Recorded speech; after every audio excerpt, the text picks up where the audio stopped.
तो उनके पाकिस्तान के 2 सैनिक आए आकर के हमारे जवानों के शरीर के अंदर गोलियां दागने लगे। तो मैं बेहोश था, लेकिन इतना बेहोश नहीं था कि उनको सुन ना सकूं या देख ना सकूं। तो जब मेरे सामने वाले साथी को जो सीने में आकर 4-4, 5-5 जो राउंड के ब्रस्ट मारे, डेड बॉडी ऐसे उछलती थी ऊपर की तरफ, सामने वाले को मारा, बगल वाले को मारा, मैं भी इस तरह से ऐसे पड़ा हुआ था। उसने फर्स्ट में यहाँ पर ब्रस्ट मारा, फिर मेरे पैर में 2 जगह पे मारा। उसको मैं देख रहा हूँ कि धुआं निकल रहा है, लेकिन उस गोली की पीड़ा को चुपचाप पड़ा सहता रहा और उनको यकीन हो गया कि इनमें से कोई जिंदा नहीं। फिर बहुत गालियां दी, बूट की ठोकरें मारी। फिर काफी देर के बाद में उनका जो कमांडर था उसने बोला कि इनके वेपन उठा लो, और नीचे जो हिंदुस्तान का पोस्ट है उसके ऊपर दूसरे जो उनके साथी थे उनको सूचना दिया, उसके ऊपर कब्जा हमला कर दो। फिर ये आवाज भी सुनी तो मुझे लगा कि यार आज तो मेरी पूरी टीम खत्म हो जाएगी। तब ऊपर वाले से एक ही प्रार्थना करी कि मुझे इतने जिंदा रख दे कि मैं अपने साथियों तक सूचना दे सकूं और उनको बचा सकूं। और ये सत्य है कि अगर निस्वार्थ भाव और सच्ची श्रद्धा से उस परम पिता परमेश्वर को याद करते हो तो शक्ति जरूर साथ देती है। दोबारा से उसके साथी आए, पाकिस्तान के सैनिक आए और हमारे जवानों के शरीर के अंदर गोलियां दागने लगे। उन्होंने फिर उसी रोटेशन से गोली मारी, फिर भी मेरी बाजू में, पैर में गोली मारी। और तब तक एक विश्वास भी मैंने पैदा कर लिया था कि अगर इसने सर और सीने में गोली नहीं मारी, चाहे मेरा हाथ पैर दोनों ही काट करके ले जाए, मैं उफ तक नहीं करूंगा और मैं जिंदा रहूंगा। मैं उस विश्वास की बदौलत आज आपके सम्मुख भी बैठा हूं। उसने आकर के दोबारा से गोली मारी, और जब एक कदम आगे गया तो उसने राइफल मेरी सीने की तरफ तानी।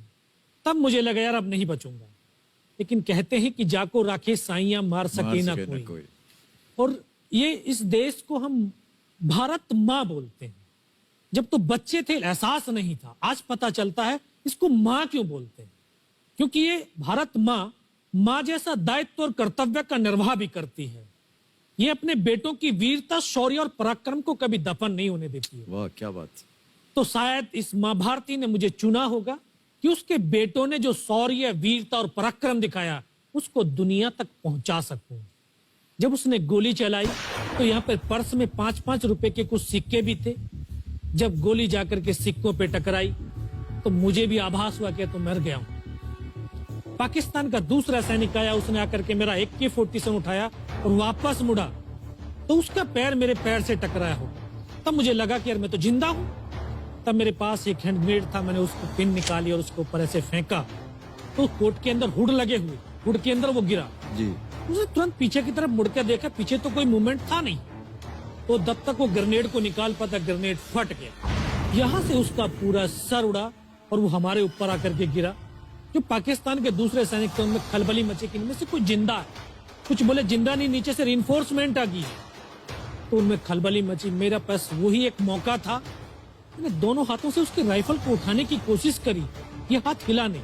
एक हाथ से राइफल उठाई, वहां से ब्रस्ट फायरिंग किया, 4-5 पाकिस्तानी सैनिकों को मौत की नींद सुला दी। फिर बाएं हाथ से पलटा खाया, दूसरे पत्थर से 3-4 जगह से फायरिंग किया। तो जो उनका मोमेंटम था, जो हौसले थे, परस्त हो चुके थे, वो भाग खड़े। 2-3 मीटर गया, जाके देखता हूँ सामने उनके लंगर चल रहे हैं, उनका लिविंग टेंट बना हुआ, उनके जो हैवी वेपन का डिप्लॉयमेंट था वो सब कुछ वहां पे लगा हुआ। उस समय जहन के अंदर एक ही पागलपन था, अपने साथियों को बचाना। फिर मैं वापस धीरे धीरे रेंगता हुआ अपने साथियों तक आया। फिर मुझे लगा कि इनमें से हो सकता है मेरी तरह कोई साथी होगा, जिंदा होगा। उनको देखा, किसी का सर फटा हुआ था, किसी के फेफड़े निकले हुए थे। बहुत देर बैठकर रोया भी, फिर अपने आप को संभाला। चारों तरफ बर्फ ही बर्फ, पहाड़ी पहाड़। यह भी पता नहीं कि हिंदुस्तान किधर है, पाकिस्तान किधर है। 2.5 साल की सर्विस, 19 साल की उम्र, न उम्र का तजुर्बा न सर्विस का अनुभव, जाऊं तो जाऊं कहां। तभी एक ऐसी शक्ति थी जो साथ दे रही थी। जब इसी शक्ति का आवाज हुआ, उसकी आवाज का आभास हुआ कि बेटा इस नाले से नीचे लुढ़क जा, मैं बहुत 500 मीटर लगभग नीचे रोल करता हुआ आया और अपने साथियों जो नहीं चढ़ पा रहे थे दुश्मन की भारी फायरिंग की वजह से, वहां तक पहुंचा। फिर उन्होंने मुझे पकड़ा, वो फर्स्ट एड दिया। फिर वहां से जो हमारे कमांडिंग ऑफिसर थे कर्नल कुशाचंद ठाकुर, फिर उनको सूचना दिया। तो ये लगभग 1:30-2 बजे का समय था। वहां से फिर कमांडिंग ऑफिसर तक मुझे ले जाया गया। फर्स्ट एड तो हुआ, लेकिन ब्लड इतना निकल चुका था कि दिखाई देना बिल्कुल बंद हो गया था। जब उनके पास पहुंचा तो उन्होंने बोला, बेटा मेरे को पहचानता मैं कौन हूं? बस अब आवाज सुनाई दे रही है। बोला, मैं तेरा commanding officer colonel Kushal Chand Thakur. मैं, जय हिंद साहब, बहुत तेज सर्दी लग रही है। तो उनका जो लिविंग टेंट था उसमें के अंदर लेटाया, 3-4 स्टॉप जलवाए, थोड़ी सी गर्मी महसूस हुई। मैं कहा, साहब थोड़ा सा पानी पिला दो। बोला, ठीक है पानी पिलाते हैं। तभी डॉक्टर साहब आ गए, उन्होंने ग्लूकोज की बोतल पिलाई, थोड़ी सी एनर्जी महसूस हुई। उन्होंने बोला, बेटा कुछ बता सकता? मैं कहा, सब बता सकते हैं। तो उनको बताया कि सर ऊपर ये घटनाक्रम हुआ है और ये वहां की इंफॉर्मेशन है।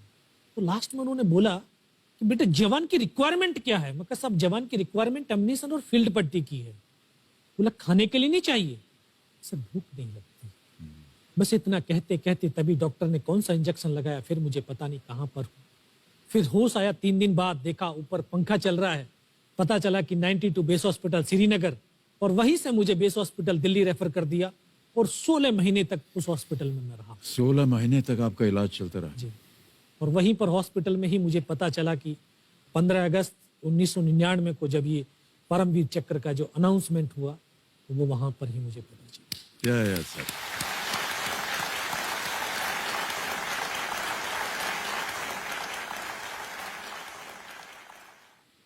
सर हमको यकीन नहीं होता कि कोई भी इंसान जब ऐसी परिस्थितियों से गुजरता है तो उसका बयान कैसे कर सकता है, लेकिन ये आपने अपनी बहादुरी का एक परचम जो है वो फैला दिया है। 15-15 गोलियां आपने खाई हुई अपने शरीर में, और सोच रहे हैं आप केवल देश के बारे में, सर देशभक्ति के बारे में। सैनिक के लिए सैनिक इंपॉर्टेंट नहीं है, उसका राष्ट्र इंपॉर्टेंट है। वो रहे ना रहे, लेकिन उसका राष्ट्र रहना चाहिए।